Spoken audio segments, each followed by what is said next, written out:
Everyone, welcome to FMA Talk Live. I'm your host, Datu Tim, and this is my co-host. PG Ties here. And please, as everyone's chiming in, let us know what part of the world you are talking from or reaching out to us from. And Eric beat everybody, the first one in Portland, Oregon. How you doing, Eric? So, today was a day. Today was a day. I think you and I both had a similar day going on. Indeed. And I'm gonna hit this up front. We're gonna take 2 weeks off. Hey, Frank. So the reason why we're gonna take 2 weeks off is next week is the 65th anniversary camp. Mm-hmm. I know Joe Rebell is going to be there, or he's planning on, unless something keeps him from going. There you go. Hey, Eric, Frank, are you guys planning on coming out? Love to see you there. Although it'd be probably harder for Eric seeing that he's coming from Portland, but Frank's in Connecticut, so hey, short drive. Mm-hmm. Oh, and look who's here, Master Parsons, who will be teaching at the camp next week. That's right. Doing well. How about you fellas? Yeah, we're doing good. And then Jason, good evening. All right. So, so next week is the 65th anniversary Modern Arnis camp. So 65 years ago, Remy Praces created the art of Modern Arnis in 1957. Next week here in Buffalo, or West Seneca, a suburb of Buffalo, New York, in Horizon Martial Arts, which is the World Modern Arnis Alliance headquarters, we will be hosting the anniversary camp. And I got a bunch of good people there. And a lot of good stuff with that coming on. But because of that, we're going to take 2 weeks off from the show. Now, we may do some live stuff. Ty and I have already talked about doing some live interaction with you guys. It would be a bunch of shorts, but we're working on that. I got a couple ideas. And just at a bare minimum, watch. If you're not making it out, watch social media. We will be chiming in throughout the weekend. Okay. We're going to have a whole bunch of first-generation people there. It's still not too late to sign up. It's $250 for the weekend. If you do the pre-conference on Thursday, it's an additional $50. And I can take all sorts of credit payments except for firstborn, unless they have good yielding potential. Then we'll talk. But first, before we go any farther, please, check out our sponsors, which is Vulpes Blades, which should be at the anniversary camp, Modernist University, and we should have, and then our feature event is the Modernist Anniversary Camp. So, and attending this is going to give you a discount on a future event, which we'll be announcing at that camp. Now, unfortunately, we have lost one of our instructors, not permanently. Shelly Millspaugh has had a family emergency that he has to take care of. He's still trying to get away, and I told him, family first, don't bother showing up. Yep.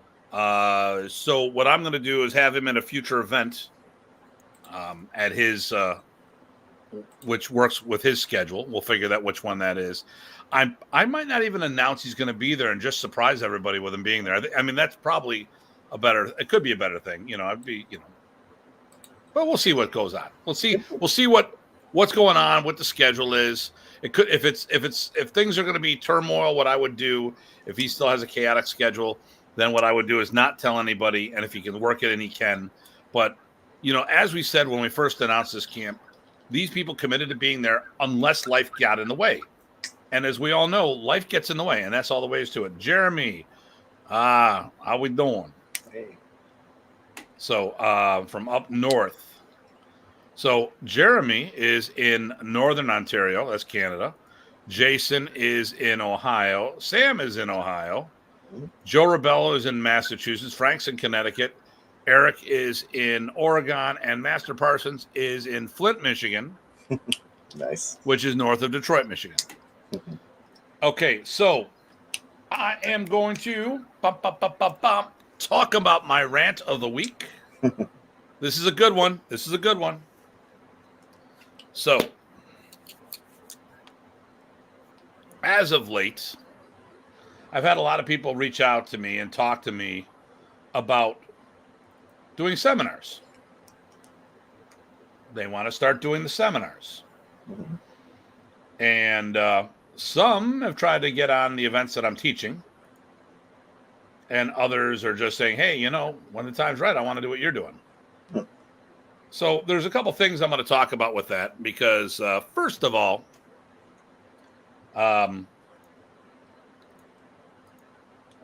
I've worked very hard to get to where I am. Okay. And as the saying goes, if you weren't around during my struggle, what thinks you can be around during my success? And I got a bunch of people who are trying to glom onto the work I've done and get attached to me doing seminars. And I'm like, no. It's a simple one. But I'm going to tell you, I'm going to do the quick 101 on how you get into the seminar circuit. One, you need to have a desirable material. So if you're teaching karate, taekwondo, judo, you have just narrowed your field of clientele. Arts like Filipino martial arts, Arnis, Eskrima, arts like jiu-jitsu, these are art, and silat, these are arts that kind of go into other systems fairly seamlessly, can expand the base. Hey, Rob. They are, what's the word I talked about the other day? Wasn't interchangeable. It was compatible. That was the word.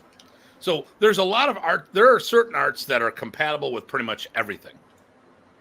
Filipino martial arts are one of those things. Oh, thank you, sir. Yes, so it was my birthday. It was my 57th birthday. I'm going to talk about that real quick, too. But we'll go on my rant. And, actually, it ties into this because I also talk about being 57 and stuff like that, but in the martial art industry. And I feel like I'm right in my prime right now. Like, this is the time. You get time to settle in, vision, and all this other stuff. But you got a lot of people out there who are trying to fast track stuff and get ahead of the curve. They don't want to do their work. And here's what you got to do. You keep saying that phrase over and over again. How people started reaching out to me for seminars. What?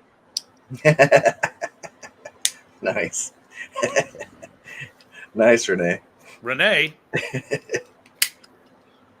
read closely. This is for you, Renee. See my nice knife? Isn't that a nice knife, Renee? There we go. Happy belated birthday. All right. Listen, I don't know which is worse. My Facebook page being bombarded with happy birthdays, or not being bombarded with happy birthdays. I'll take the former, not the latter. But it is a pain when your whole Facebook page gets nuked every year. Well, that's only matters if you pay attention to notifications. I don't. I got to turn them off. Yep. So I went out and I attended a whole bunch of other workshops. Okay. How Renee and I met. They were doing, it wasn't a workshop. It was to beat the crap out of cancer. It was a fundraiser. And I'm there, and Philip Jelinas, which is one of the premier Canadian martial artists, all of Canada, one of the top, one of, if not the best martial artist in Canada, or the most known up there. He goes to me, oh, and by the way, Datu Hartman's here. I'm like, who the hell told him? How would people know I'm here? And shortly after that, Renee had in the gym that Renee was teaching out of, Leo Gahi showed up. I attended that. Danny Anasato showed up. I attended that. And I got out there doing stuff. And I've been doing that stuff for decades because I still am a student for life. You and I went to Burton Richardson's seminar. We met a whole bunch of new people. Mm-hmm. And because of going to events like that, periodically people will reach out to me and say, hey, have you ever thought about coming and doing a workshop for us? Mm-hmm. Oh, okay, but that's not why I went. Right. I went to learn and train and add to my base. Right. But then you got these people who want to do all the seminars I'm doing, but don't want to do the work to get there. And at the end of the day, you need to have something that is desirable, a proven program, and something that is compatible with other arts and is a desirable. Like you can say, well, judo's is compatible, aikido's compatible, but they are not like GQ things at the moment. You know, judo, I would love to add more judo. I do, but the problem with judo is if you don't grow up with it, it hurts a lot.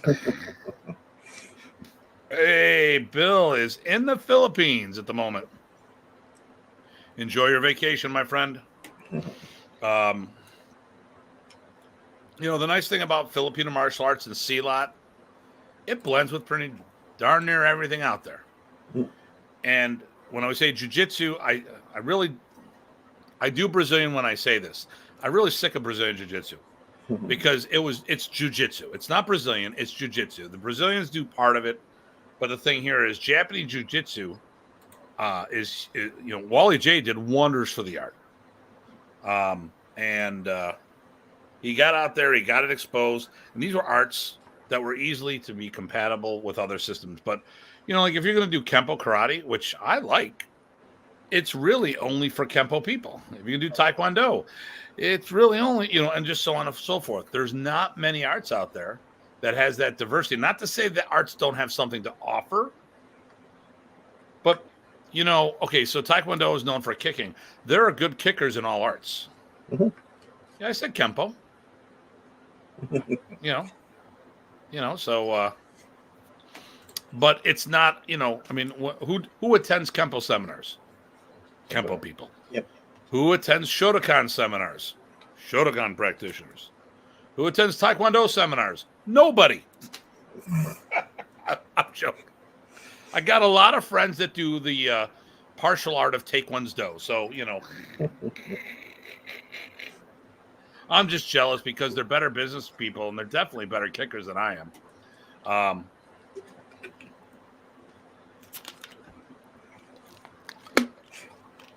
But so that's my rant there. On a side note, at 57, someone asked me the other day, what do I, now that's good entertainment.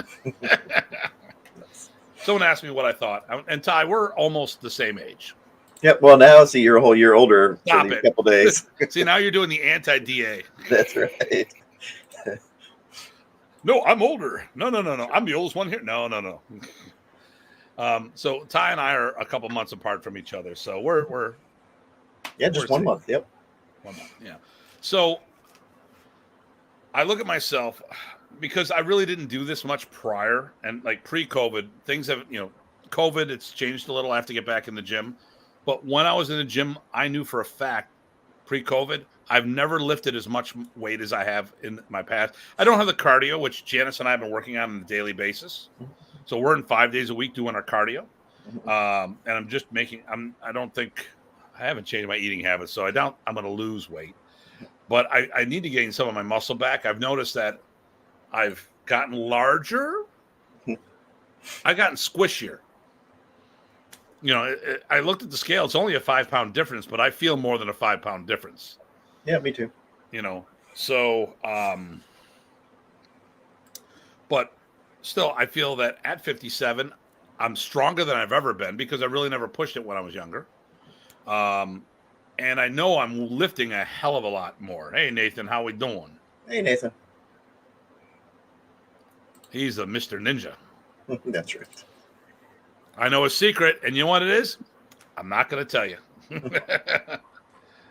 Datu Fluffy. Nice.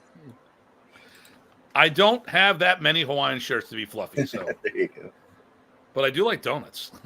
So There'll be donuts at the camp at least one day, I'm sure. There we go. Yeah. So Jason Arnold was at the seminar I did in London, and he kept saying that, man, even now I'm still getting a better teacher all day by day, which either says I was really crappy or I'm pretty good. But, you know, I feel that I've gotten a better teaching, better understanding. We talk all the time about stuff when I'm doing seminars. And I think one of the reasons is that I don't let my ego get in the way. I'll actually ask you guys on a regular basis, hey, how was the seminar? What do you think of it? What did this resonate with you? Was that, well, you talked a lot this time. Okay, yeah. Did I go down the rabbit hole or was it educational? Because sometimes I start talking and I lose track of what I was talking about. But I tell you, at 57, I feel like I'm in my prime. I mean, this is like the best time for me. You know, once again, I'm not healing as fast. My cardio isn't what it used to be. But like I said, I'm stronger. I'm more efficient. I think I'm a little slower in some things physically, you know. But how do you feel about that? I mean, we're the same age ish. Yeah, no, I'm actually weaker, but I was a powerlifter for a long time, and I still do that, but I'm not near the level I used to be. But other than that, yeah, things are coming together nice, and I agree. I think I'm getting better as a teacher, and making links, and I like to compare too. Even when I was in super good shape, cardio and strength, that guy, I could take him now because I know more and do better and get the timing down. Well, what a lot of people don't know, Ty was a power. Don't you have state records that are still standing? I don't know if they're still standing, but yeah, I had a bunch of raw state records in a couple different weight classes and a couple different age classes in Virginia. Yeah. So he's not the normal guy. So yeah, I'd say in most cases, most people would have got a little different here and there. I think we all lose our cardio, definitely. You know, it's hard to keep up that cardio. I mean, you know, with minor injuries, I got plantar fasciitis and a heel spur, but all right. I think I'm done. You know, okay. If you want to do a seminar with me, if you're bringing nothing to the table, don't bother asking me. If you want advice, I'm more than happy to sit down and help people out with that. But at the end of the day, if you're looking for that quick fix, like, listen, I'm going to talk about Nathan Porter right here. Nathan, I've seen him in the trenches doing stuff. He's a favorite over at the Martial Arts Symposium in New Hampshire. He's out there doing stuff, meeting, greeting, talking to people. He's not afraid to put himself out in the comfort zone. And this guy has got mad physical skills. Yeah. Amazing skills. Yep. He's got better product than I have. See, he invested in the color. I'm just jealous of his fancy hips that work. Oh my God. And then he's flipping a walkover and all this other stuff, and like American Ninja Warrior to the 10th degree there, you know? Right. But Nathan is amazing. But the thing here is I see him everywhere. You and I, okay, we go to the symposium. Where else have we seen him? Alan Goldberg's event. Right. Constantly out there in the face of things. He's doing what he needs to do to be seen, get the visibility, and get on the floor. And he's so charismatic. Mm-hmm. You know, and that's what you got to do. Like I said, you want to think of it like a rock and roll band. You know, I listen to there's the two songs that have been resonating with me off and on through the years is AC/DC. It's a Long Way to the Top if you want to rock and roll. You know, which talks about the whole scene, and then Kid Rock does one. I think it's American Badass. I think the same kind of things. You know, driving around in minivans and all this other stuff. You know, you gotta start in those little dive bars and work your way up to the main stage. And, you know, it takes a long time to get that visibility. And right now, everyone's like, oh, listen, but I see what you're doing. Can I do that? Yeah. In 5 years. Mm-hmm. And I can take, listen,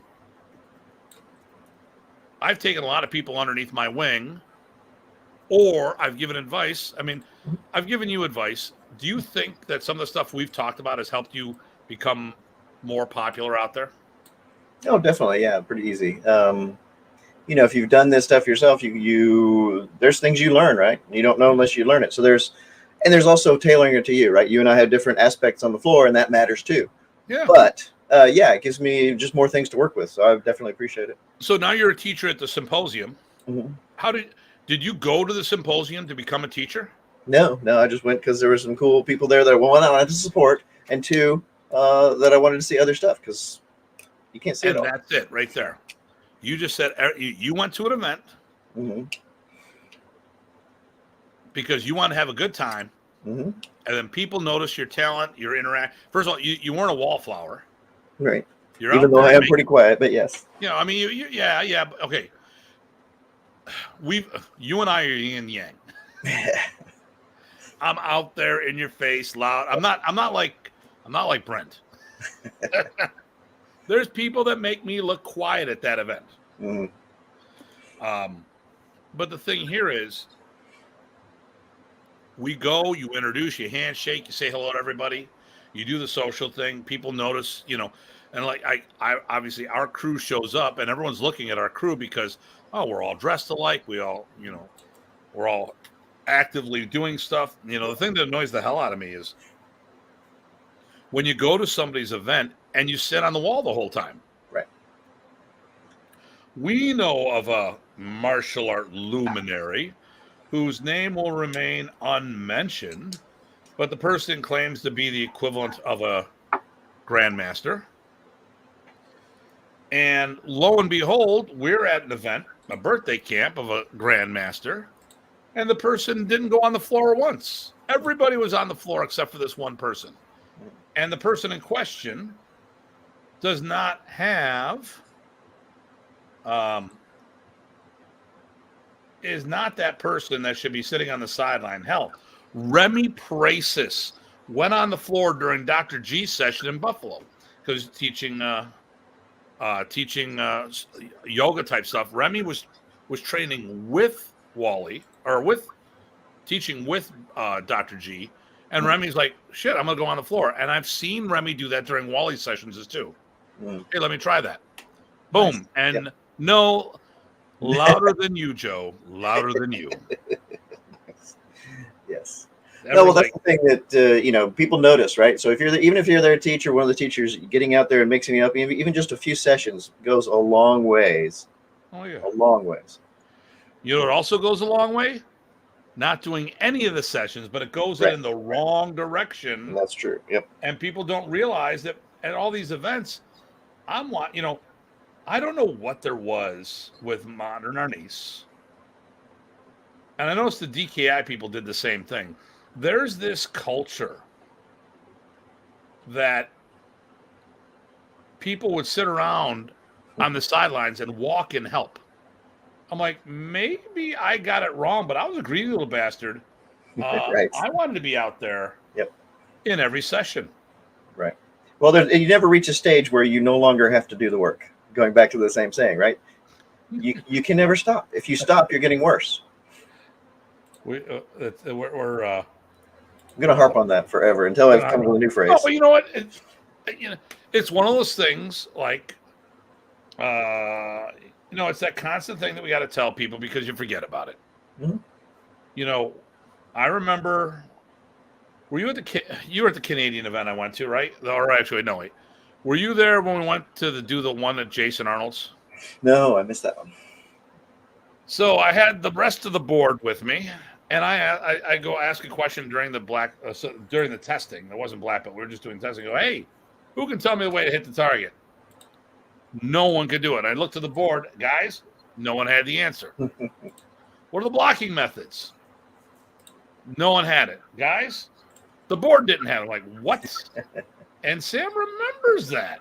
Yes, okay, because Sam was there. I won't tell you that he was a board member there. Well, maybe he was. Maybe he wasn't. He was. What I'm going to say is we were disappointed, we being me, that people didn't know this stuff. And what did I do? I took it upon myself to fix the problem. Right. So I look at things here. You got two ways of looking at issues: bottom up or top down. I choose top down. Yep, and then he was, yes. I looked at the problem. Why didn't these people know that there's 3 blocking methods? And they're in Remy's book as well. I was looking at the pink book. One-handed or unbraced block, brace block, hand and a half, or dos manos, the 2-handed block. All 3 are in Remy's book. And at the end of the day, you know, if people aren't familiar with my nomenclature, then I have to do this. And I'm going to use Sam as an example. You helped us correct that issue. There's another issue. Sam came from another Modernist group, and I thought they trained him better. I gave him too much credit, and it led to an embarrassing situation, which I had to take responsibility for. Someone was tested and didn't do too well, and I'm like, I can't pass you. You don't know any of this material, because I put too much faith in this other group teaching the art the proper way, in my opinion. And there was huge holes, and Sam had a lot of material, but there's a lot of gaps, and they're in the wrong places. And I went back and I fixed all that. But the thing here is, that was my mistake. That wasn't his mistake. That was my mistake, because I gave another group too much credit. Well, and that's a natural thing. You want to do that. But the other thing is if people aren't getting what you're laying down, there's two sides to that. One, on them, but two, on you, and you can approach it from both sides. You have control over your side. Mm-hmm. So it behooves you to investigate that. Yeah. Okay, so let's get into this. Speaking of differences. Yeah, so, and it's going to all come down to the same thing over and over again when we talk about this, but I'm going to say it anyways. Modernist is different everywhere we go. Okay? And there's a whole bunch of theories on that, including one that I heard about Parker's Kempo. And that is, do you think Remy taught Modernist differently so he could track what part of the world you were from? And we've heard that question several times, right? One was from one of your guys. Exactly, yep. Which surprised me, but that's okay. Yep, it is. So let's get into that. So Ty, I'm going to ask you. Mm-hmm. You're fairly well traveled. Oh, here we go. That's the reason I did the pre-test with Ty, to check to see what the terminology was. Very good. Hopefully I didn't show you wrong. We taught him wrong on purpose. We're going to find out. Maybe you showed him wrong on purpose. So That's right. Love you, Joe. You remember? No, I'd say My Fat Greek Wedding, but people won't get it. Wait. Yeah, Fat Greek Wedding. Yeah. Okay, the two cousins that kept telling him to say the wrong stuff. Right. Or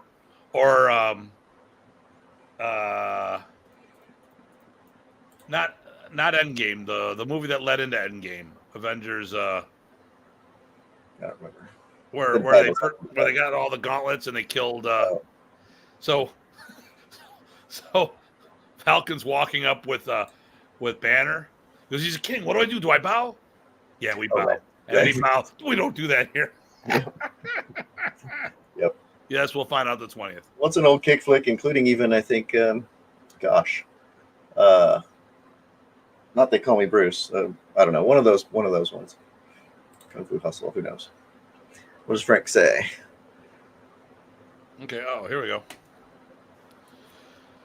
Can you read that one? My glasses Sure. are a little off. Yep. Frank says, I work with some folks from Germany who started empty hand on Yoisa with sword hands instead of trapping hands. I don't know if they remembered it wrong or if that's how it was taught there. Well, was it taught there? I know in North America we were taught the empty hand forms. Okay, so talk about nomenclature. What does that mean? Sword hands. I don't know. Maybe it's the twin knife hands. I'm not sure. Can you expand upon that there, Frank? Or do you mean trapping hands with a sword? I assumed he meant twin knife hands, but we'll see. I'm sure he'll get there. Remember, there's a delay here. Yeah, I've got it set as a minimum, but who knows? Kung Pao. That's it. There we go. That's they taught him the... Yes. Kung Pao. Twin knife hands. Yeah. Huh. That's interesting. I know who that group would be. Right. Well, and that goes back to art within your art, right? If you're taught a series of moves, whether it's a form or technique, whatever, you're going to interpret it from your base. Okay. And if you're a often trained karate person, that's what you see there. You say, I see the connection, and I'm going to do it that way because of the connection that was underlying your interpretation of the move. So let's start off with the first goal. We've got on the table right at the bat, hey, it was taught this way to track what part of the world you're from. Right. Yay or nay? Okay, everyone, please chime in. I wonder if we can do a. Can you do a poll? I don't know what you can do. I don't know if I can do that. No, that'd be cool to do a poll. Yep. But chime in right here. Well, you do have it tapping into everybody's bank accounts, right? Okay. Shit. Oh, that was not. I thought that was on the side. Okay. Okay. No one's responded, so I don't know what the delay set at. We're going to go into it because we can't wait forever. Right. And I don't have enough topics. This show was supposed to be somebody else here, and it was a last minute thing, and then birthday, Mother's Day, and then day from hell. Good, actually, very productive day, but a lot of chaos. Okay. So, so what are your thoughts on Remy intentionally taught places differently for the sake of? Well, actually, let's back this out. Do you think he taught differently in different places? Yes. Okay. That's you can throw that on the table, and there's some reasons for that, but yes. Okay. So, do you think he did that in order to track what part of the world you came from? No. Okay. Neither do I. So, I was very fortunate, and you had a similar experience, not quite the same. People different ways. Okay, go ahead. Oh, I said Joe says it was taught to different people different ways. A short person was taught for a short person, etc. Yeah, I want to pull that thread a little further, but we can talk about. Remy was a master at reading who he was working with. I think Remy tailored things. Yep. It's a Kempo term, but I like the terminology. But we'll talk about tailoring in a moment. So I was very fortunate to start in Modernist as my primary art. You, when you did Modernist, you did it as a standalone, which is very similar. Mm-hmm. Yeah, you had the Kung Fu, and because of the years of training there, you were able to fast track through because you had the work ethic. You knew what you could do in something, you know. Mm-hmm. I think you would occasionally tailor the art to certain people. Yeah. Well, absolutely. In fact, he actually knew that I appreciated some of his internal feel, and he would sometimes use those kinds of terminologies to make a point with me and connect. So yes, he tailored the explanations and the demonstrations for my understanding. Okay. Like everybody.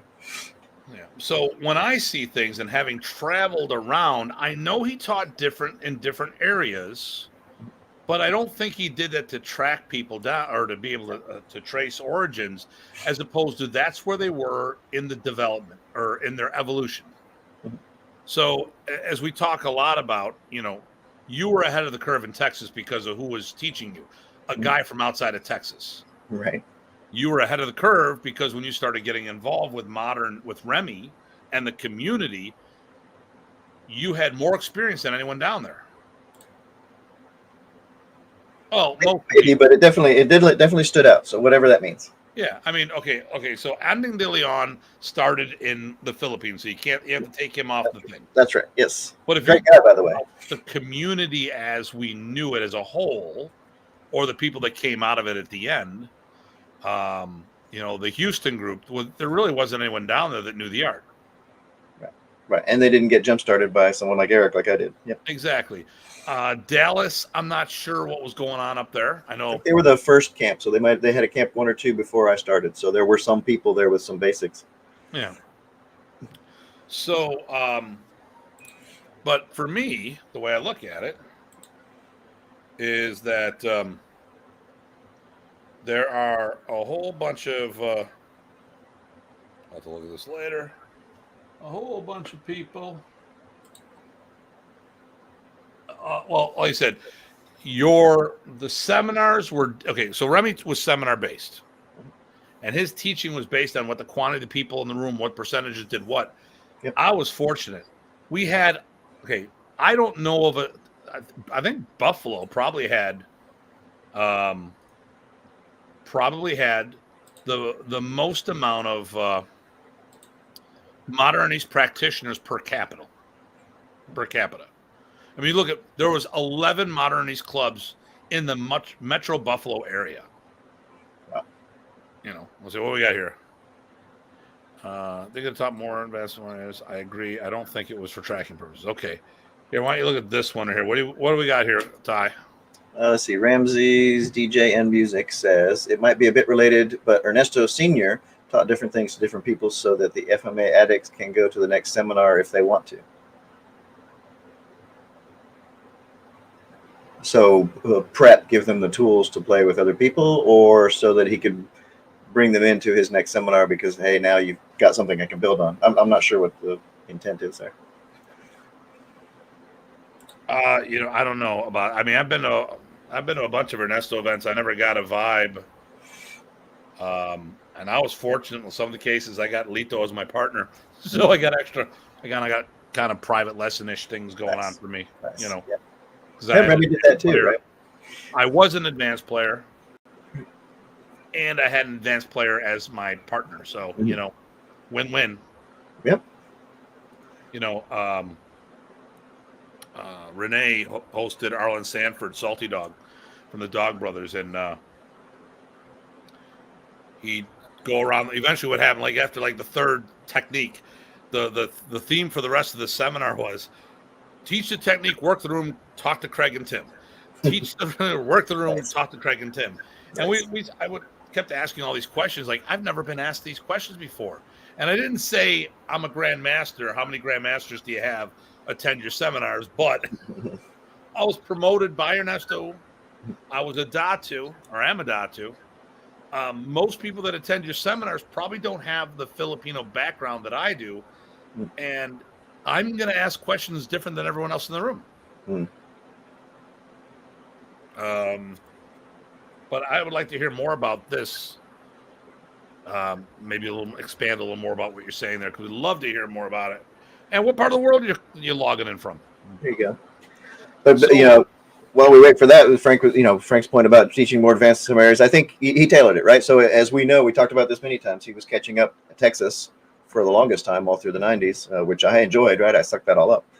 But that means that he was teaching, lower until he could build on things than maybe other areas, right? But we got it poured onto us. You remember, Remy was always training down, not up. Yeah, well, for himself, absolutely. Oh, here we go. Right. What we got there, Ty? He continues on, says different style techniques at different places for seminars, but at the camp, that's all encompassing. Well, that actually is a good point, because remember we got in a discussion between Remy teaching at seminars versus Remy teaching at camps, and that was a difference as well, right? Yeah. I don't think that Ernesto, I'm going to throw it out there, I don't think Ernesto did that. Okay, why would a camp be all encompassing? Because there's more time. You've got, if you go to Ernesto, so I've been to 2 of Ernesto's camps. They're 2 week long. Now, I only went for a week of each, but it's 2 weeks in the Philippines. If I had, you stayed with me for 9 days. We touched on a lot of different things because we had plenty of time to do it. Yep. When you have a 4-hour seminar, how much, what are you supposed to do? So, and I think, here's what you got to remember. When I teach a seminar, it's like a band going on tour. I have my sets already worked out depending on the time. Now, I change the topics based on the town I'm going into, based on their experience with me, the levels of development, the topics that they're interested in. Right. So when I went to do London, Ontario recently, I did the Astig combatives, more of a street approach, but I also did study of movement and skill development, but tied it in and talked about, when I really do this move here, is this really going to happen? All right, but now we're here. Let's point out why we're doing what we're doing. And the big thing is, I think, and one of the things I want to really push with the brand of that is that, sometimes I was watching a guy on YouTube today while I was putting some racks together for the school, and I got some cool storage racks. Ooh, storage racks. That's so important. Well, it's cleaning up my back room, so it's really important. And Ty's seen my back room. Needless to say, it needs a little cleaning up. But so I was watching one of the JKD guys out there, and they talked about a whole bunch of things, and they're talking about certain footwork and all this other stuff, and the person starts they're doing obstruction removal into obstruction removal into obstruction removal into obstruction removal, and I got it. I got exactly what he was talking about. But if you were just watching this and you didn't have my background, you might think that people actually are going to keep countering and countering and countering, which is ridiculous because it's not. The video is basically why I don't do disarms. Well, okay, I get it. It's easier to hit and all this other. If disarms happen, they happen. I get that. I train disarming not to do the disarm, but if the opportunity arises, how to take advantage of that reference point. But the first thing I tell everybody else, the basics, you should always go your basics, which is your angles of attack. I never want to do all this other stuff. All I want to do is hit you with my stick. The answer to that is 40-40. So there's 2 here. Okay. There's 2 there. And I keep switching back and forth. This is my modern Arnis ring. Sort of, kind of. I have 5 rings on. Listen, I remember the original Mandarin. He had 10 rings. That's right. Yes. Hey, listen, dude, this is it's going to be backwards, but this is a Canadian coin ring, which I didn't deface, but somebody else did, so they're going to jail. I'm more than happy to testify. There you go. Here's another Canadian ring on that hand. But 5. Hey, I'm not Johnny Depp. He's got 10. Well, 1 on each finger and 1 on each thumb. So,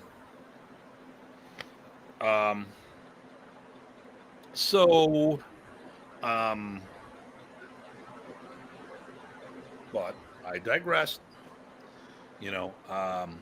I think, when you're on seminar tour, when a band goes on tour, they can't play every piece, depending on if they got multiple albums out there, they might not have the time to play all the music.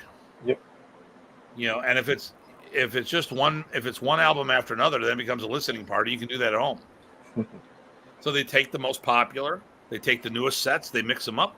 Remy always did certain things. You knew you were going to do single and double Sinwali. Maybe do a little reverse in heaven. These are the things you knew that should be rolling through there. Trapping hands. What? Trapping hands. He started getting away from that. Right. It would phase in and out. Yeah, because he taught a rotating curriculum, and and sooner or later you go back because people were supposed to be practicing in between, which is going to be part of this conversation right there. Right. Part of the reason why people may have seen different things. They came in a different lull, or maybe they never did their work, so they never got to go further, etc., etc. So think of this as a circle. Or let's say 5. Let's say it's 10 modules. When you get to the beginning, what do? You repeat. It's like the Jeet Kune Do logo. You had all the circles that go around, and then you start all over again, start over again. Well, that's what Remy taught, And people were supposed to be doing their homework. See, there we go. Doing your homework.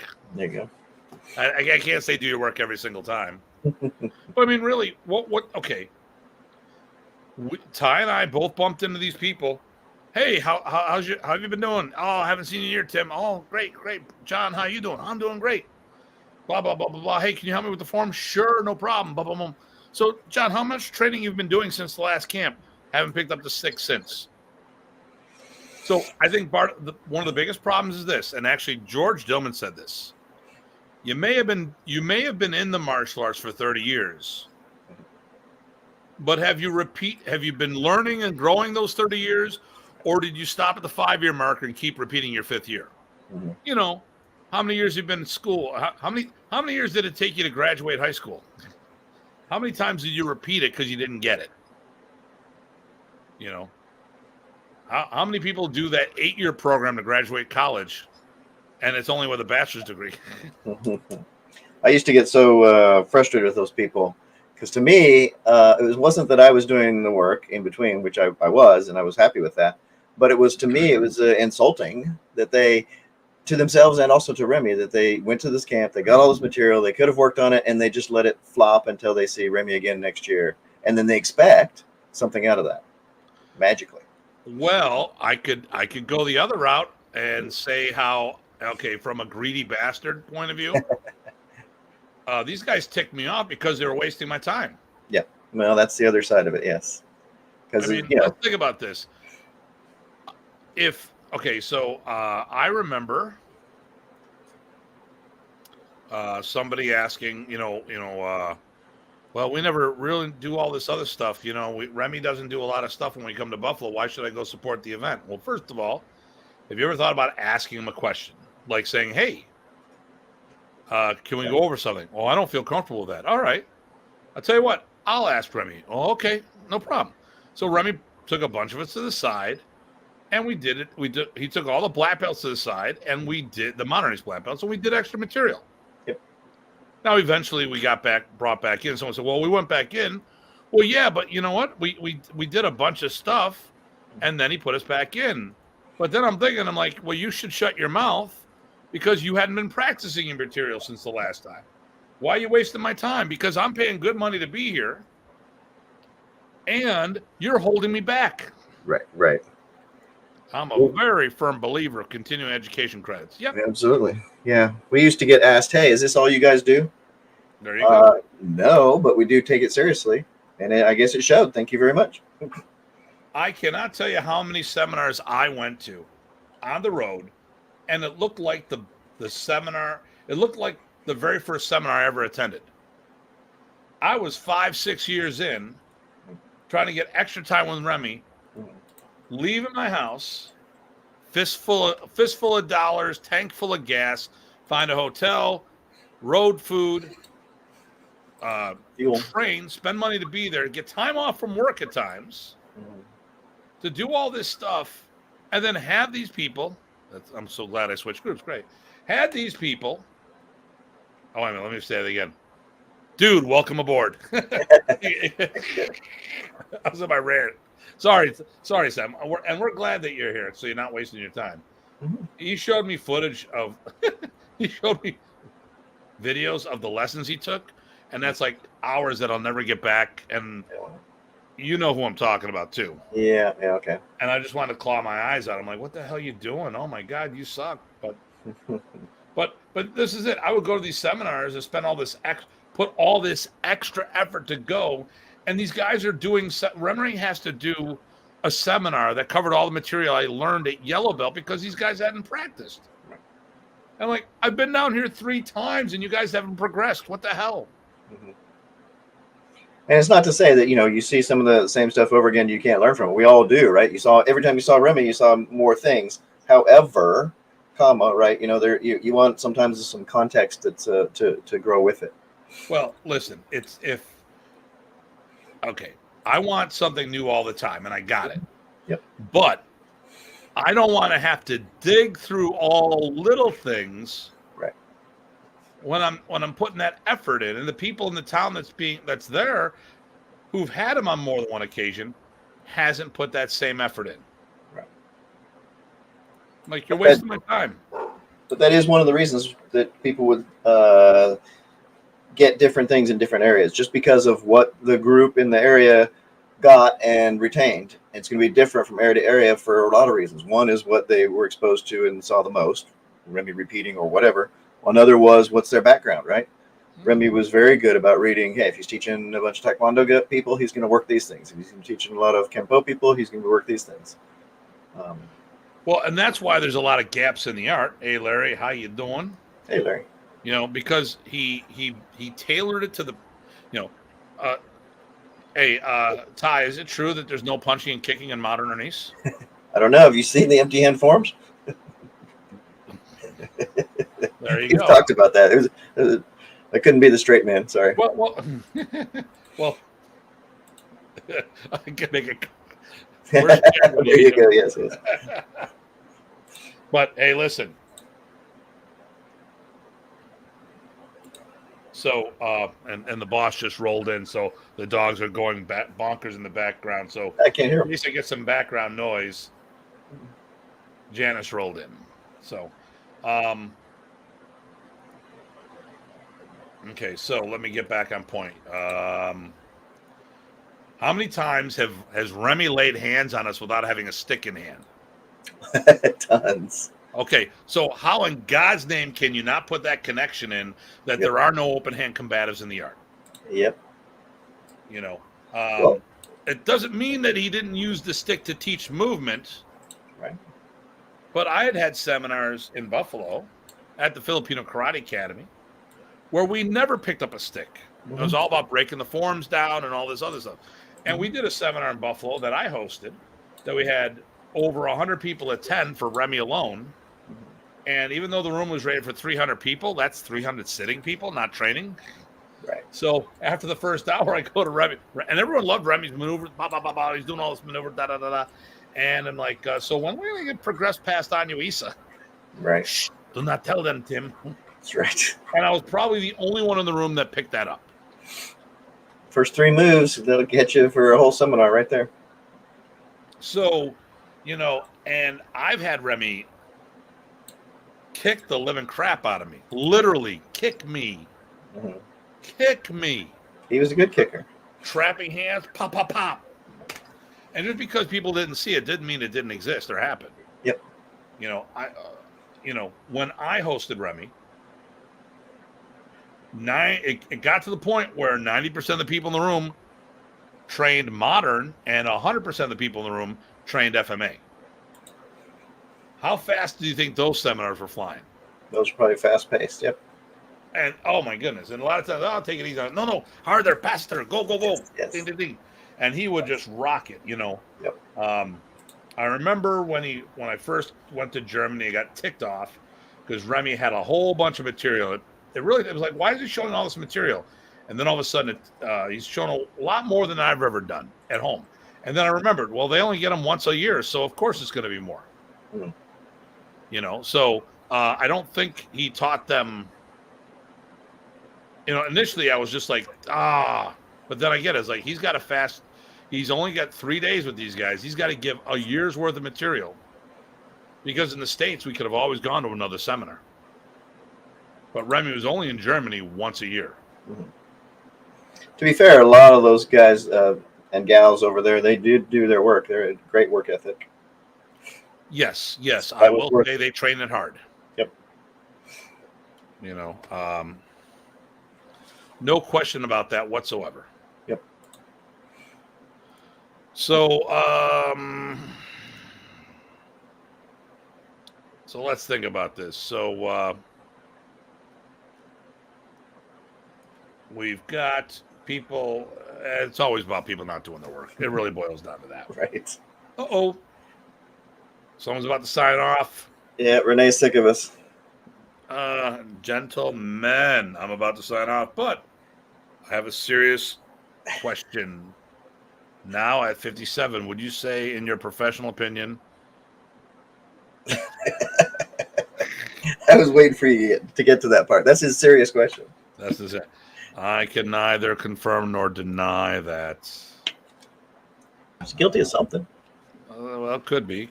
But you know what? At the end of the day, I'm not going to weigh in on that because there's other controversial things that I'm going to talk about. Like, wait for it. What do you think about getting rid of daylight savings time and the new math? Okay. There we go. Which way? For daylight or for standard? Oh, answer. Here we go. Right now. Oh my gosh. Oh my gosh. Oh my goodness. He needs to come to one of the camps and hang out. Yeah, I was up in London, Ontario, and I had that patch. I had the red patch. I had the 2 patches behind you in my bag for him if he would have showed up. Yes. I don't mind giving them out as a souvenir to close friends of ours. The tie, the current push. It's to stay daylight. Yeah, I know some people are saying they want to do the other. It doesn't really matter. You're going to always have people disagree on everything, right? Even though we agree on getting rid of it. Dude, give me a heads up. No, I told you a whole bunch of times. You bastard. I'll let you know. I'll let you know next time I'm up there. Oh, case in point. My training was different from some curriculum taught. That's just good. Yeah. I got the big furry one now. Mhm. So, my horse is in here. So, all right. Jeremy. I do it. Not guilty. Run away from a crazy cat lady. Nice. Okay. All right. So, we can go around and round and round on all the things. I got a theory on this, but I'd like to hear yours, Ty. On the question at hand, No. I mean, we knew the cat lady did it, but I mean, no. I mean, oh, screw you. I'm out. nice. Meanwhile, my fave person and Tim. Okay, all right. Take care, Renee. It's only because I introduced him to Jeff. Oh, Coach okay. Berger. Yeah. Okay. So, I have a theory, but I want to hear your. What do you think? Why do you think Modernist is so different around the world? Or It wasn't even the country. Okay. I'll go ahead and in the same damn country. right. I'll go ahead and say that what I think the bottom line is. So I think the other things we were talking about as far as what people came to the floor with or what he tailored to them is part of it. But I think what happens is that he gave concepts. We've talked about that before. He gave concepts for people when they're doing art within their art. They're still doing their major art, right? So what happens is they see it through those eyes. Here's what Remy gave me. Here's the concept he's trying to. Okay, I get it. I move this way, and it makes sense to me this way. I got it. I can make that work because it obeys the concepts, and it obeys my movement. It's a blending that works for me. So everybody did that slightly different because they came to the floor with something different. That's my takeaway.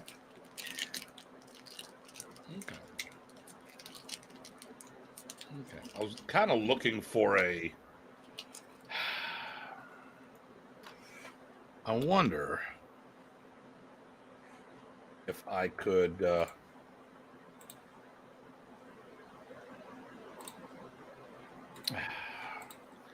Wanted to do something with the color wheel because I wanted to make a point about colors and blending and all this other stuff. Or your mixology. Exactly. You know exactly what I'm talking about. This. So I was thinking drinks, so it works the same way. Okay, right. So here's the thing. Remy Pracis created a Filipino martial art called Modernist. Mm-hmm. When it got to the States, he changed his approach. Mm-hmm.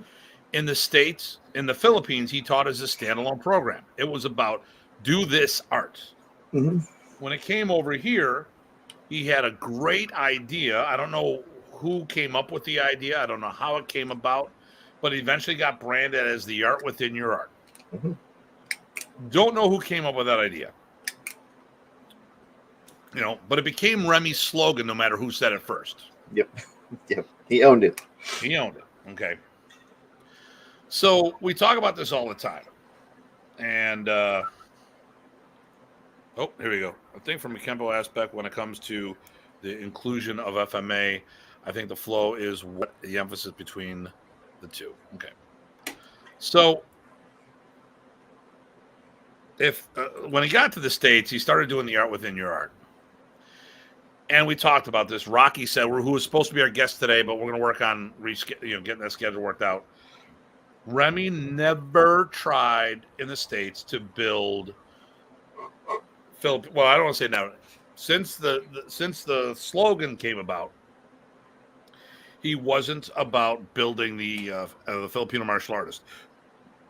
I don't know, squat my opinion. Application of some are doing the art and doing it, and they apply it. Okay. So I think what happened is, well, the problem, the thing we run into is, well, let's use the forms as an example. You go into It's so funny because when Brian he was on FMA discussion, he talked about how Saturday night was a knockdown battle at the camp because people argued about the form. I don't remember that because Remy just had me take over and teach the forms the way they were supposed to be done. End of story.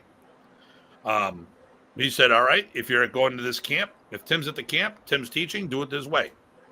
He's even chimed in when someone started giving me grief the one time. And one of the forms, it's arm bar and then we double punch. But some people do that arm bar as 3 punches. And I said, listen, I don't care if it's 2 punches or 3 punches, but if a technique is completely left out, like the beginning of a pot, trapping hands, elbow smash, come back fist, side kick. Some people were dropping the back fist. And this guy started giving me shit. Well, how do you say this? And he was just being a jerk. And people even came up to me afterwards. He's being a jerk. Remy walks in the room. You do it Tim's way or don't do it at all. I'm like, okay. Like, okay. I guess we're doing it Tim's way. And that was for an event for the record. Yep. And that was at the Michigan State Summer Camp. Right. To record them ideally for the record. Well, this was early. This was like 91. Oh, okay, yeah. No, this was long before. Well, I was thinking of that the other time that happened as well. So when we were down at I keep saying my first Texas camp. Right. Which would have been the 99 Houston camp. Right. Remy was going to do some filming, and I was doing the angles of it. We were all doing the angles of attack, practicing, and then Remy came up, he looked, and he goes, do it Tim's way, because the way I was stepping and switching the feet on every angle, because that's the way I was taught from the ground up.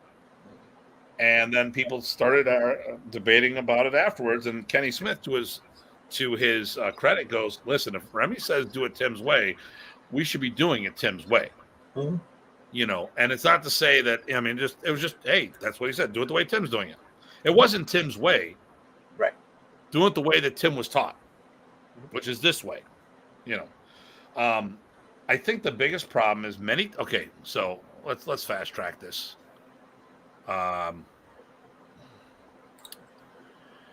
Many times the wrong people were put in charge. Remy had a team in the Philippines that would help him teach. He came over as a political refugee. He had no support whatsoever when it came to spreading his art. So he had to put people in charge that were incapable of doing the jobs that he needed them to do. That is how you and I got hooked up genealogy-wise. Mm. So who was your teacher? Starting Eric Alexander. And then... All right. Yep. And how we got hooked up, and Frank was there. Frank Shikowski, he could contest to this, because while he was there, while I was teaching a seminar there, I asked him point blank, listen, you got these people, and I named somebody. Why not reach out to him? And actually, I said, well, you got Richard Roy right around the corner. Well, you know, Tim, we've talked about it, but we wanted to use Richard, but Richard openly said he's going to put as much Tai Chi as possible in the art. And we didn't want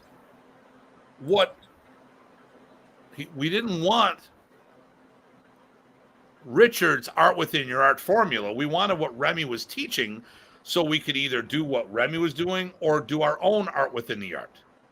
The problem is, if you learn the art within your art platform, you've already got a mutated platform.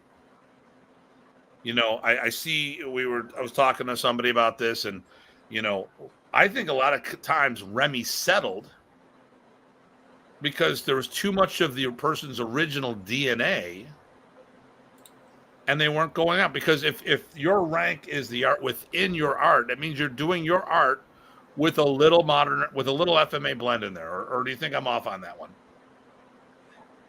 Well, little or more is not the point, but I think the blending piece makes it messy if you're trying to really get at the core, so you can make your own legitimate blend from first principles rather than something that's already blended, right? Because it gets watered down each time.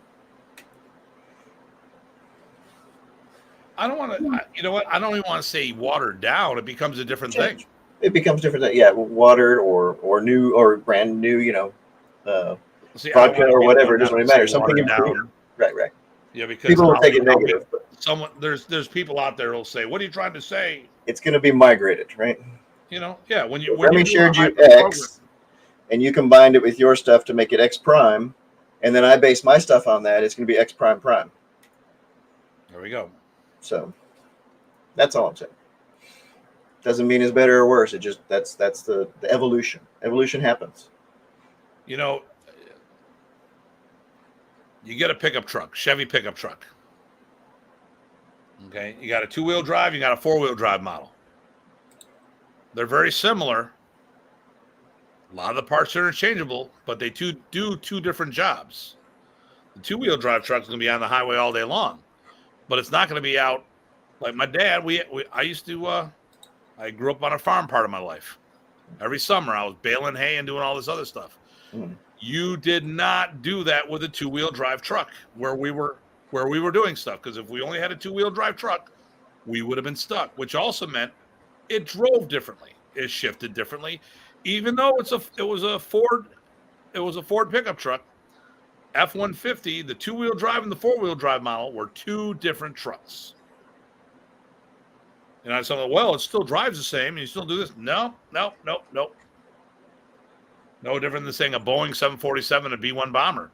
Well, they both fly. Yeah, okay. So what kind of payload does the 747 have, And what's the capacity, occupancy, passengers of a B-1 bomber? Completely different animal. But, I think the problem here is, or the thing that led into why is the art so different, is that Remy was a mixologist. Mm. Using the drink aspect, Remy showed people how to blend multiple systems together. So you are so what he would do is say, all right, like a bartender, how many different drinks can you make out of Jack? Oh, there we go. This is a good one. That's a very good one. Yep, BMX bike and versus a mountain bike. They're both bikes. You're right. They're both different. Mm-hmm. Can do similar things, but they're different. Like the Harley Hogs and the Buell. Mm-hmm. The Harley, the Cruise. What's a good one you want to say? Just like we have Fat Boys, what everyone likes. Okay, Harley Fat Boy versus a Buell Racing. They're both the same. They're both owned by Harley, but they're completely two different bikes. Right. The closest would be a Sportster with a Buell, but even still, there's a ton of mods. Yep, for the Buell. Yep. They handle differently. They do. There's just. Yep. So, Dragon Snowman Frank Martinstein. That's an interesting name you got there. Right. Oh my God! Hey Max. Hey Max. Same chords on different instruments. Yeah. He was down at my event, or up at my event a couple weeks ago. Great. When was that? 2 weeks ago. 2 weekends ago. Yeah. And he shared some. Oh, that's cool. That's good cool to see him. Yeah. I miss him. I know you guys used to work out together all the time. Yes, we did. I think, but ultimately, I think the reason why the art is different is that, well, I think Remy had to settle for who was helping him.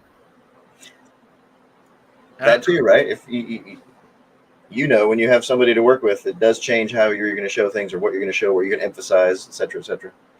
And listen, and any of you guys, okay, so if anyone has been in the other side of the equation,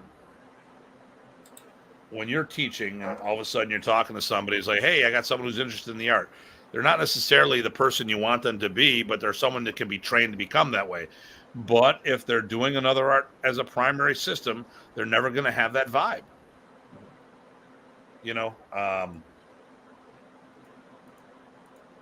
When you're doing, most of the people who did Modernist did it as a secondary or tertiary system. They didn't commit to the art. They did it as an add-on or a side gig. Case in point, how many people left when Remy passed on? Right. We lost huge amount of numbers. Yep. Why? Because they weren't there for the art. They were there because Remy was there. And when Remy was gone, they left. And I don't blame them. Okay. But a lot of people, what they did is they left and they took the art, they blended it into what they were already doing. And, how many times have we seen stuff and watched huge technical errors the way Remy would have had it done? Mm-hmm. But it works for them because they're blending it with something else. Okay, here we go. You can read this one. Let's see.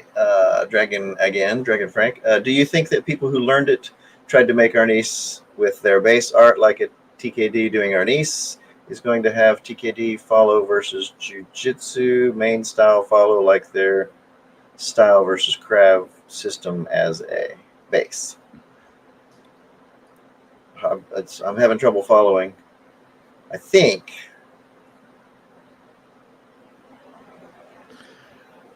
Okay, flow. So here, let me see if I got the question right. Are you asking that no matter what their base is, they're going to do the art more towards their base than anything else? And if that's the question, that's exactly right. Yep. And it's normal. But here's the thing that's I've been bouncing my head off the walls, and people are. If we want to continue Remy's, okay, let's put it this way. Let's flip it around. We want to continue Remy's teachings, right? Mm-hmm. So, what do we have? Yep. Oh, I got that one. There we go. I talk Dragon, Snowman, Frankenfartenstein, whatever lingo. We're brothers from another cousin's, mother's, sister's, fiance's friend. But anyways, if we want Remy's teachings to continue, what do you think we need?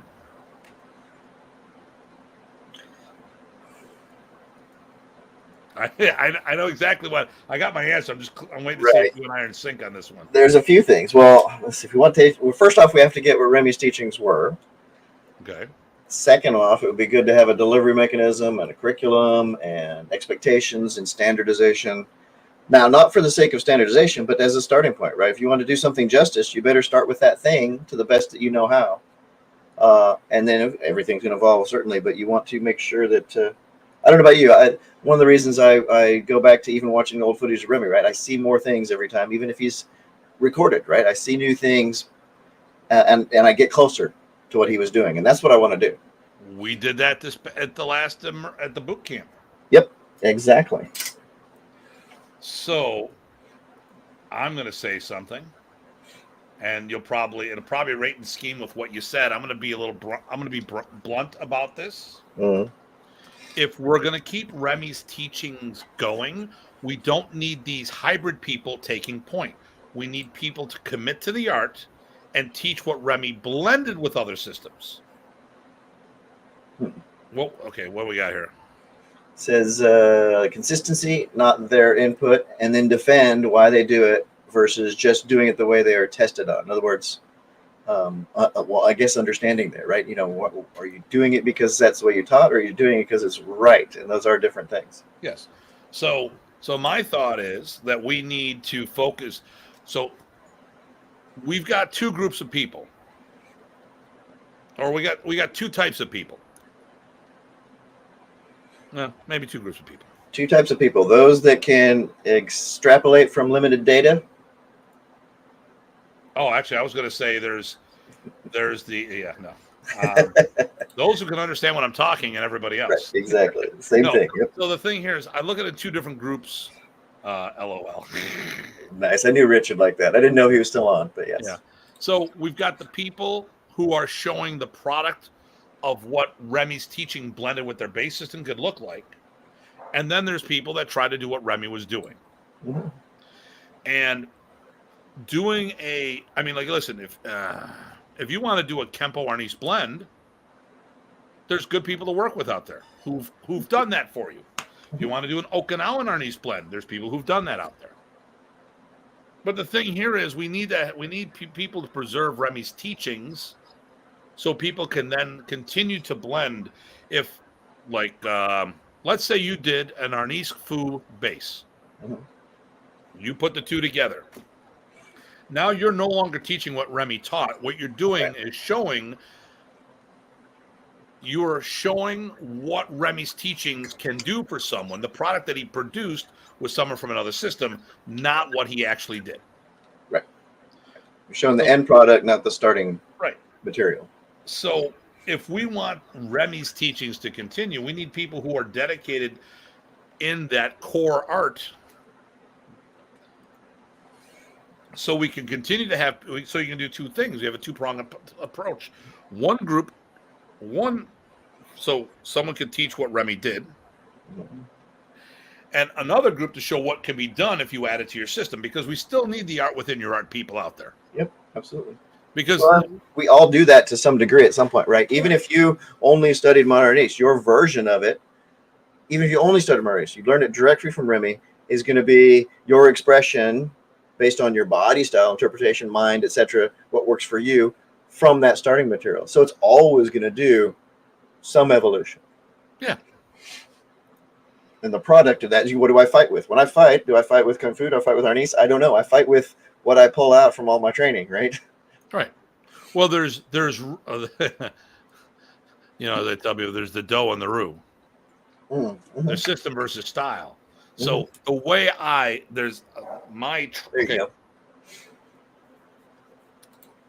teach Remy Praeses Arnis. That's the methodology. How I express myself on the mat is style. Yes. And I think people get confused with those all the time. What's your style? Oh, it's Tim Roux. Table roux.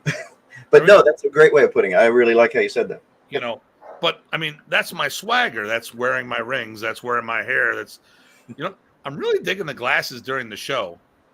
On the mats, I like it without the glass, but I just, you know, I was kind of thinking about that earlier today. But you know, we all have our swagger. That's style. But the methodology, the training, it's Remy Praeses Arnis. And if we want the art to continue, we need to have people represent Remy Praeses Arnis as they need to be the go-to people to teach Remy's teachings. I think you know, and maybe them overdoing it there. But well, it's not. And some people get over worried. They're like, "Oh, you're doing it just preserve the tradition." It's like, no, I really respect what he did, all the work he did, all of the dues that he did that we can't reproduce. I don't want to lose that, right? So, at the starting position. Let me ask you this: you've seen me. Okay. We met in '99 face to face. Now it's 23 years later. God dang. Yeah. I'm going to ask you a couple questions here. Mm-hmm. Do you see evolution from what I've done back then to where I am today? Yep. Now, here's the hard question. With that evolution, do I represent Remy's teachings? I think so. Okay. But I like what I see, so I'm probably biased. Well, but that's why we got along in the first place. There you go. Well, I didn't say I like you. Because we were capable, we liked each other. Well, no, I didn't say I liked you. I said I liked what I saw when you do stuff. Screw you. Oh, here we go. What's this? Is it possible for people with previous martial arts experience to isolate Remy's system, or do we have to think from a fresh view? No, I think we can. Possible, yeah. But here's the thing. You have to commit to that, though, or you have to be aware of it. There are students of Remy that no longer do their primary art. Mm-hmm. Would you say that's accurate? I think so. Started another system and have really committed to doing the art. Yeah, definitely. But here's the thing. I don't think that they tried to sterilize their DNA. Mm. You see their base art still in there, and they don't represent. Okay, so here's a good one. I'm a second degree black belt in Kun Tao and Sikaran. 2 separate arts. Mm. I'm up in Toronto, and I'll tell people this. I'm with my teacher, and I'll tell people belt for belt, I'm not the guy to look at. Look at my classmates. Because I came in as Datu Tim. I had decades of experience. I can do all the moves, but I am not the best example of the art. Some people move better in the art. But we had a couple gatherings, and I was pointing out, and Mark and I were on the side. He's my teacher. And I'm like, that's wrong. That doesn't look right. That doesn't look right. And here's the thing. I had a mental image in my head of material. So I'm watching people in the room, and I'm like, okay, that's not what I see when I do it. So cued mark. Is my picture wrong, or are they doing it wrong? Either way, we got to fix one of these. Either they're doing it wrong, or I've got it wrong. If it's me, let's fix why I'm wrong. Because I like when I see something different, I'm like, am I doing something wrong here or what? And a lot of times, I am working on stuff and I'm trying to do things and I can't get something right because I don't have that example of these other systems that I'm training. You know, like because so when I did my Balint walk, I did remote training. I drove to Detroit monthly. Right. So it took me a while to develop some partners that I could really work with, that I could get past doing single techniques with. When it comes to Kuntao and the Sikran, once again, I'm going up to Toronto. Took me a while to get in there. Now I could do all the moves, but I don't necessarily had the right vibe for the Kuntao and Sikran.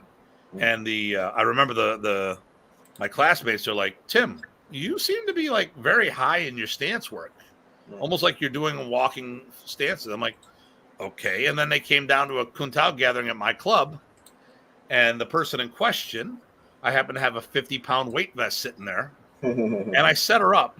Like, oh, this is going to be really good. Hey, Tim, what's this? Funny you should ask that. And I put the 50-pound weight vest on her. Start doing your forms. You know the funny thing, when we added 50 pounds to the little Filipino girl, her stances got a lot taller because she couldn't be so low. And I sat there and said, now listen, this is how much I weigh. Am I 100 pounds heavier than you? Yes. So double the weight I put on you, and let's see how low you can stay. So genealogy is a huge thing of how martial arts were developed. I carry a lot of weight, so I can't do these low stances compared to people who are smaller than you. Also, environment plays a lot. You know, Okinawan martial arts, there's a lot of sliding of your feet because of the terrain that you're on. You know, other arts, it's a little different. Like the Silat, the thing I was always told is that you're in a rainforest, you're going to fall down. So we just start on the ground and go back right from there. What's this? Taru about if my picture was right. Is that Datu? Or is that somebody else? I'm sorry I have to leave, but hey, great to talk to you, brother. Mm-hmm. But I think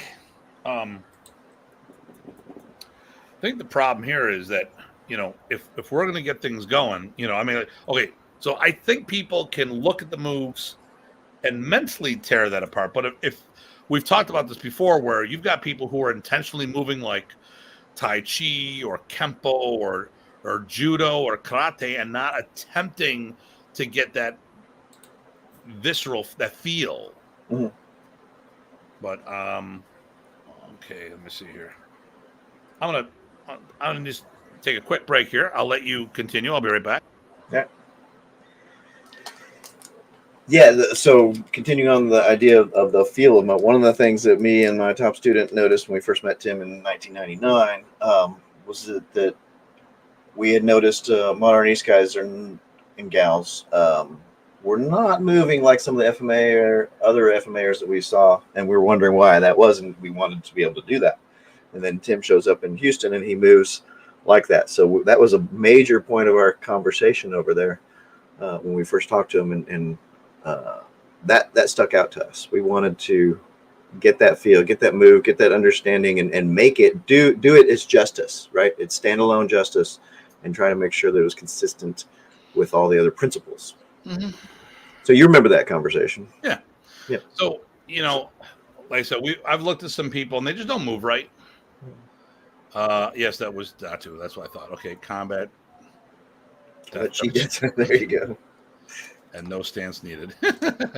Yeah. There are no stances. There are only steps. There's steps. Yeah. So, you know, like I said, I'm not trying to poo-poo other people. But, you know, I look at it my own when I say these things, I look at it my own thing. I can when I do my Kuntao and my Sikaran, it took me 4 years before I became a black belt, let alone to work up to my second degree. Because I still get the two confused. You see, I think Sikaran you're black then first degree. I think Kuntao is first degree or vice versa. I haven't seen my Kuntao instructor since COVID. It's been over 2 years, so it's kind of hard to which I want to get back to. So I came up, I busted my ass. And my instructor did something that was really cool. Protocol is because of who I was and what my rank was, they would have acknowledged me as a 5th degree black belt. That's what GGM Carlito wanted to do, and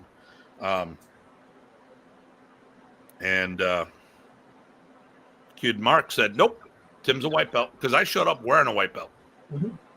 He was like, when I showed up my first class, "Tim, where's your black belt?" It's in Buffalo. "Why aren't you wearing it?" "Because I'm a white belt." Yep. I did the same thing. Okay, good. Yep. And he told me, he said, "This if we promote Tim to," and then a month later I met Grandmaster Lanata, and he found out about all my travels and how far I travel for training, because it was doing a 4-hour round trip and then all this other stuff every month and all this other stuff. He's like, "We should promote him here." And like, no. Mm-hmm. But he met me, he liked me, and that is the protocol. Mm-hmm. And in the end, if I would have gotten promoted that way, I probably would have blown them off. Mm-hmm. But the thing here is, I'll be the first to admit that doing the art and doing the art justice are two different things. Mm-hmm. And I am a strong advocate of those two systems. I help promote those systems as best as I can. But I'm not the best example of those systems. And there's the difference. And in modern, I think there's a lot of people out there who are good advocates for the art. Mm-hmm. They promote the art, but they're not good examples of that base art. They're not good examples of that Filipino martial artist. And that not even talking about their skill and efficacy, right? They still may be very effective, right, at doing what they do, but that's not what we're talking about here. When it's the art within your art, you question if they're doing it. Okay, right. So look how good I am at doing this. Are you doing it because you're good at karate? Right. Here's the thing I've always said. I go, can you do FMA by itself? Or, I didn't have the safety net that everyone else had. They could fall back on their primary system if they got their ass in trouble. That's not me. This is all I've ever done. Or this has been my primary focus on the way up, because I started in Modernist. So I had to become a competent martial artist doing Filipino martial arts. I wasn't a competent martial artist who augmented what they were doing with Filipino martial arts. And that's why I don't want to rely on the art within your art people, because I don't want to say it's a cheat, but it's not an honest reflection of what Remy's teachings can do. Mm-hmm. You see how he could blend and improve someone. You didn't see how he could build someone. Because really, besides me, and like John Bryan and myself, actually John Bryan came from something else too. Besides me, who did he build from the ground up? Mm-hmm. Or I'm sorry, let me rephrase that. How many students out there were built by the modern Arnis teachings from the ground up? Mm-hmm. Because, obviously my school and myself, but you even started in Kung Fu, and I don't blame you for that, because I've also seen the work that you've done to separate the teachings and made it go. Mm-hmm.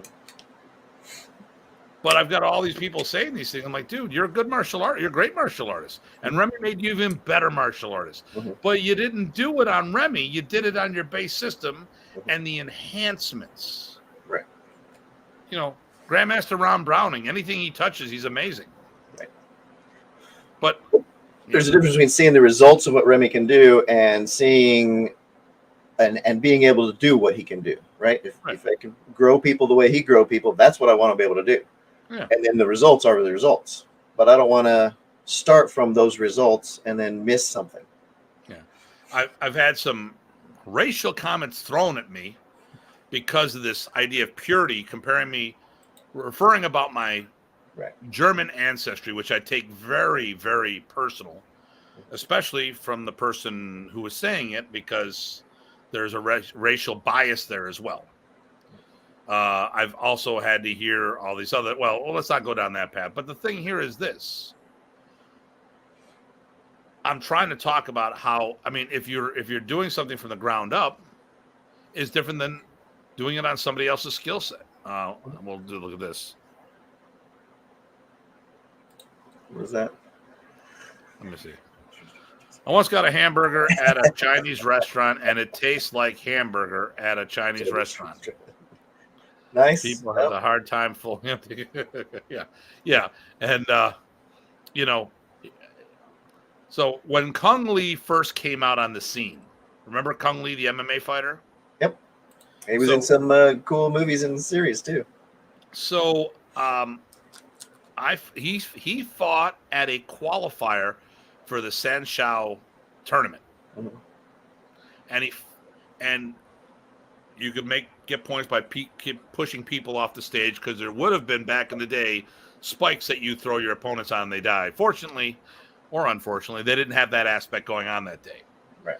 And they had this other guy he fought against. Now Kung Lee, they went through. They were the title. It was like they had all these elimination matches. Him and this other guy. This other guy, he goes through. He's done Greco-Roman, Brazilian Jiu-Jitsu, Judo, blah blah blah, Sanshao. So this is Kung Lee. He's done everything under the sun. I wanted the other guy to win, because the other guy, all he ever did was Sanshao. Now Kung Lee fought the rules of Sanshao, but here's the question: did he do it because of his other training or his Sanshao fighting? So I'm more of that purist mindset of, trying to build it, doing it off of the art. I mean, like I said, what's your default? If I can fall back, if I was a champion kickboxer and I learned the sticks, and every time I got in trouble, I'd fall back on my kickboxing, what does that prove about the art?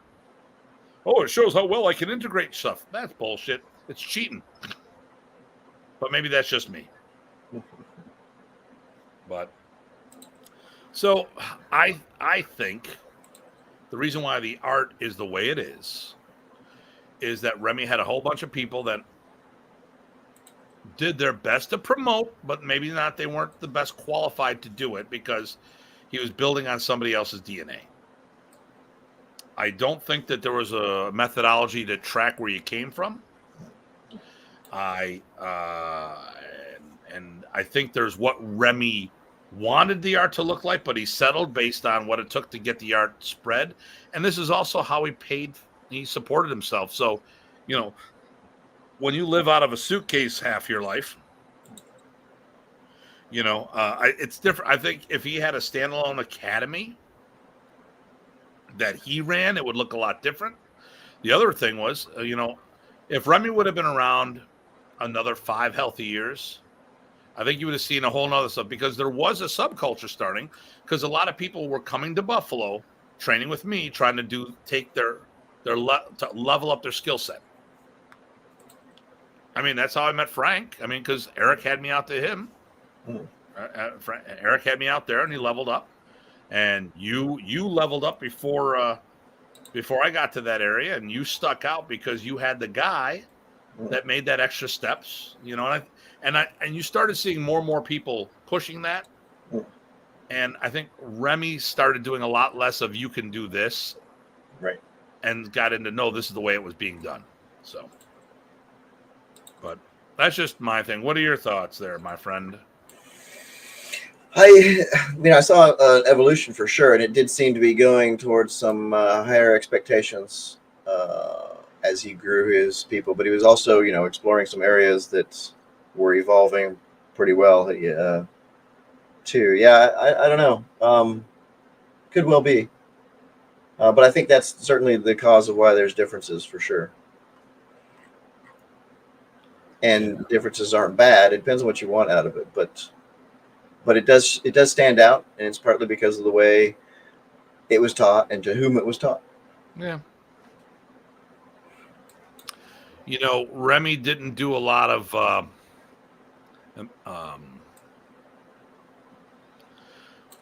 culturally speaking, there was a lot of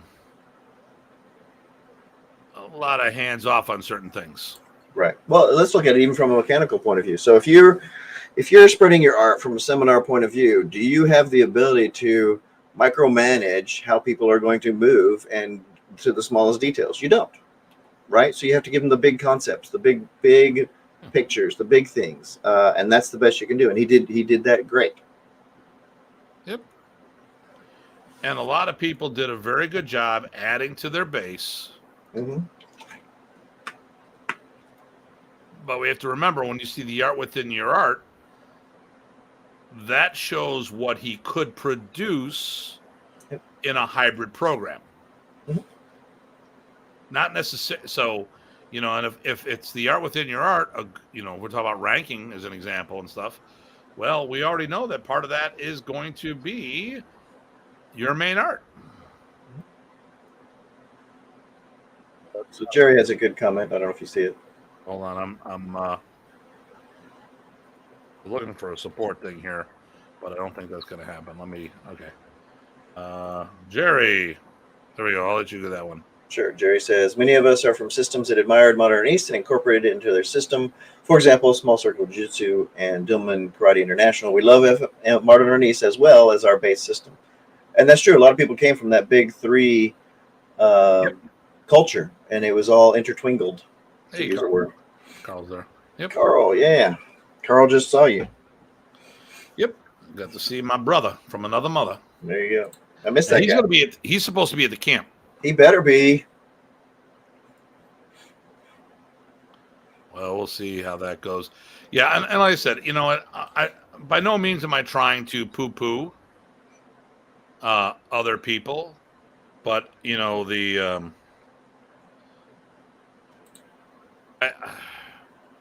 just think that the problem is when you have that fusion, that hybrid program, it just doesn't represent what Remy does.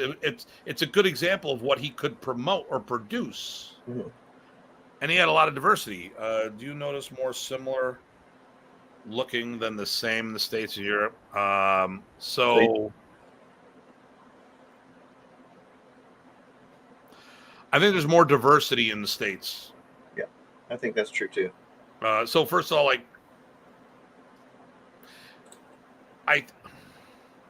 so there's two German groups as an example.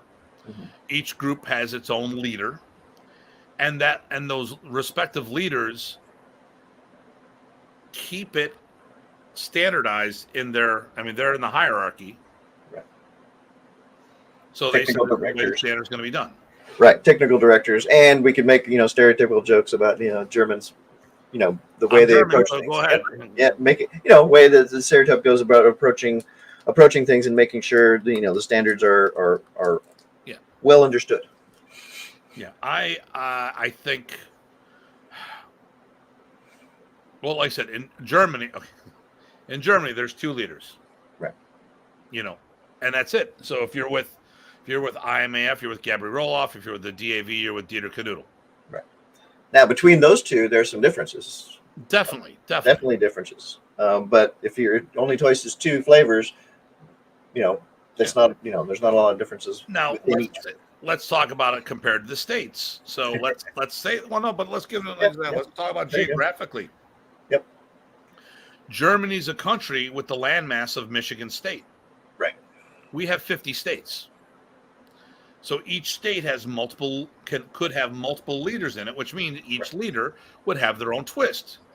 So really, we have the same situation they've got the same situation going on over there. Right. They're just doing it in Germany. Like I said, a lot of the countries in Germany are the same size as individual states. Right, in Europe, yeah. Well, and so you could say, hey, what if you take about the whole European Union versus the States? What's the variation? Then you'd see more. If you're looking about all of the EU, you're going to see more diversity. Right. But I would say also, I think Germany is one of your biggest places for modern Arnis. For Price's Arnis, yeah, Price's family Arnis. There you go. Yep. So, but because of how much larger the United States is, you're going to see more diversity. I mean, hell, Texas is probably 3 countries, 4 countries, landmass wise. Right. You And know, we got groupings, probably at least 3 noticeable differences, or maybe 4 in Texas. So yeah, it fits. yeah. So I think I don't want to say that we don't. I think everyone has a similar things. It's just that, it's the same but different. Okay, in New York, if we're talking anything of size, I've got the group in the States or in New York. There's 2 clubs in New York City area, but they're smaller clubs. So there's 3 schools in New York, maybe. Well, actually, one's more of a fight gym and whatever. But I don't think you're going to have that same.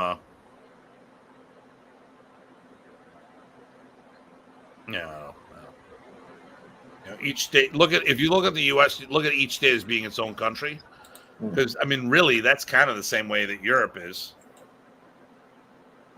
So, well, but I think the problem is that Remy had to depend on people that weren't necessarily qualified to do what the job he wanted them to do, but they stepped up and did the best they could. Mm-hmm. And in some cases, they did their best to try to learn the DNA, and others, they tried to do that hybrid system, and it's good and it worked for those people. But we still have to remember what's the original source material, and that's Remy. Mm-hmm. And if we're going to preserve Remy's teachings, we need to preserve that original source material. Otherwise, you just get a hybrid of a hybrid of a hybrid of a hybrid. And that's really what it boils down to. Like Punong Ted used to always say, my Balintawak instructor Tim, it's like for those who don't remember, VHS cassettes. When you make it's before the digital age. When you make a copy of a copy of a copy, it deteriorates. Mm-hmm. So, and then when you're putting extra source material in there, it deteriorates. It changes. And I want to say that it deteriorates. It morphs. Mm-hmm. But how do you? And I think it could morph so far off that it doesn't look like the original system anymore. And if we're gonna be a Filipino martial art, we need to keep that Filipino portion of things going. Because how many different systems out there do the same things? There's a lot of similarities. For all the differences we're talking about, there are a lot of similarities, not only within the branches of the racist type influence things, but across the FMAs, right? We can play with anybody. All martial arts. How many martial arts do a straight punch? Yep. But there's a connoisseur knows there's a lot of nuances, a little differences. Right. So we don't want it all to become one generic martial art out there. We need to keep that original base. Oh, it all mixes into mixed. There you go. Well, it's like when Jerry Petit was alive. He did Jeet Kune Do from a certain area, didn't want to evolve it. He just wanted that original source material. And if people there, after they got that, they wanted to go somewhere else and train, so be it. But his whole idea was, I'm teaching it the way I learned it, so we can preserve it. Mm-hmm. And I think we've done a good thing in our group where we can evolve it, but preserve the base and make sure that the base concepts are still there, without mutating it with foreign DNA.